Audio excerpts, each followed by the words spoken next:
18 people have been injured after a plane crash landed at Canada's busiest airport. The Delta Airlines flight had taken off from Minneapolis in the U.S. state of Minnesota, but ended up flipped on its roof at its destination in Toronto. An emergency on the runway of Toronto's International Airport. A Delta Airlines plane flipped over while trying to land, losing sections of the CRJ-900 jet in the process. Air traffic controllers described the scene moments after the crash. Life Flight 1 Minneapolis, just so you are, there's people outside walking around the aircraft there. Yeah, we've got it. The aircraft there's upside down and burning. Firefighters hosed down the burning aeroplane and brought all the 76 passengers and 4 crew members to safety.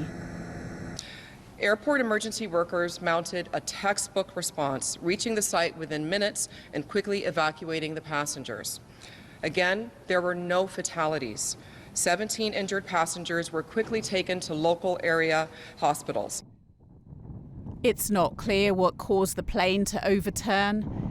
But before the crash, airport officials posted on social media that storms had dumped 22 centimetres worth of snow across the airfield over the weekend, and airport teams had been working to keep runways clear. Many questions remain. Let's see if we can answer them with the help of Andreas Spaeth. He's an aviation journalist and joins us today from Cape Town. Welcome back to DW, Andreas. Now, first of all, the question everyone is asking, how did this plane end up upside down? Yeah, that's a good question. We actually do have some video footage from the actual touchdown, and it seemed everything was totally perfectly normal until the moment the aircraft touched down on the runway in Pearson Airport, Toronto, yesterday at around lunchtime, local time. We can see in these videos that the minute the aircraft touches the runway, it kind of spins out of control, veering to the right. And indeed, there had been even warnings by air traffic control to the pilots before landing that there might be strong gusts coming from the left.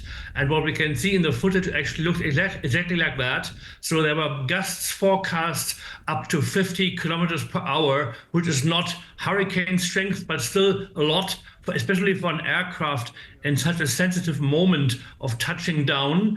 And of course, the rest of the weather conditions was also not very favorable because as we've seen in the coverage from Toronto, there have been lots of drifting snow from earlier snowstorms. So we can expect that the runway probably also didn't have the best of grip.